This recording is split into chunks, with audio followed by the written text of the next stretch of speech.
afternoon, everyone. I'm Prince Rich, and today we're going to talk about another subject that I had a conversation with another friend related to something we just did, message prior to this. What does Christianity say about wealth and poverty?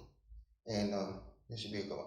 But I'm going to jump right in. Let's turn quickly to start at Hebrews chapter 13, verse 5. Let your conduct be without covetousness. Be content with such things as you have, for he himself has said, I will never leave you nor forsake you. And this is a broad topic when it comes to wealth. Naturally, we're talking about money on both wealth and poverty, both spectrums of how we value substance, money, material, or wealth in general. But the message before, we talked about this in another way, so to speak. God says, for where your treasure is, there your heart will be also. So when we talk about wealth, we naturally think of substance. In our different economy, when we looked at our forefathers way beyond us, the Solomons and the Abraham, they didn't have the yachts and the boat, or the yachts and the cars and the expensive homes, but they still in their economy, wealth was recognized still always by substance related to one person's substance next to another. They could tell, the wealth was still defined, even though it was different types of economy. But anyway, we'll turn quickly to Timothy. 1 Timothy chapter 6, verses, chapter 6, verses 10. For the love of money is a root of all kinds of evil, for which some have strayed from the faith in their greediness and pierced themselves through with many sorrows. But you, O man, flee these things and pursue righteousness, godliness, faith, love, patience, gentleness. Now, in a lot of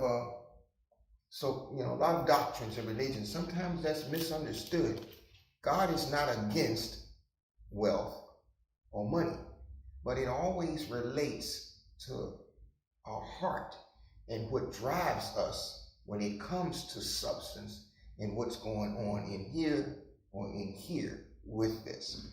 That's why, a lot of people misquote God when they say money is the root of all evil. No, it's not. You see in verse 10, it says the love of money. That becomes a whole nother mechanism that goes on within us when we are caught up with rich and wealth that way. So again, the topic, what is Christianity say about wealth and poverty? Quite a bit God has to say about it. But it's nothing wrong with money and wealth in and of itself. It's where our heart is with it. And let me look at another verse here, a couple of verses. 1 Timothy, again, chapter 6, verses 17. And this repeating maybe something I already said. Command those who are rich in this present age. See, right here.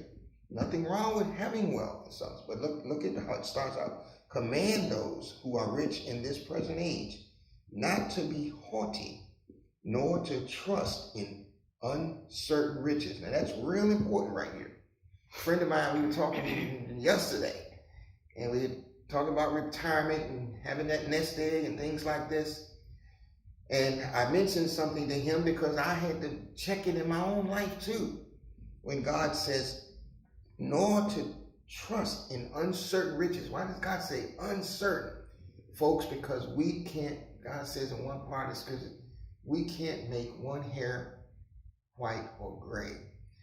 So a lot of times what we've been taught to think and learn and what's pumped in our airways and television and media, and sometimes in how that drives us to put that trust in those things, God is saying, don't do that. Because uncertainty means exactly what God says. These things can vanish. I've seen stories and evidences of these things in people's lives who I have met along the way who have had great substance.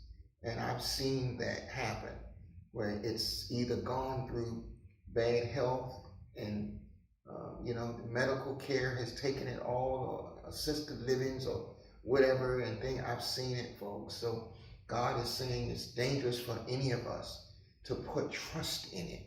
Use it, but have a spiritual understanding of God's mind and what sometimes he's allowed us, some of us, to have it for different reasons, but we can be very unfruitful servants and stewards in God's eyes when we use these things in a way that God is saying when it comes to our heart what these things should do and what they can't do also. But anyway, let me verse 18. Let me finish 17. Not to be haughty, nor to trust in uncertain riches, but in the living God, who gives us richly all things to enjoy. Let them do good, that they be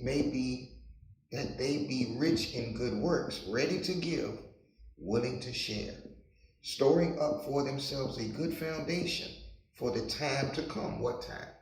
Heavenly, folks. We're all, if you're a child of God, you're a saint, you're a child, we are destined to heaven. There will come a time when money has no place for us because of the place we'll be. We'll be a kingdom that beyond anything we can understand and comprehend, that we won't need those things anymore. But anyway, storing up for yourselves a good foundation for the time to come, that they may lay hold on eternal life. But anyway, I'm gonna continue this in the second part, folks. We're gonna talk about now the other side of this title. What does Christianity say about wealth? And we're gonna talk about poverty. We're gonna wrap this up. Thank you. Don't forget to subscribe. Please, in supporting our channel, hit that like button, please, if you like this content, and the notification bell will let you know when new content is out. And until next time, may God richly bless you, my beloved.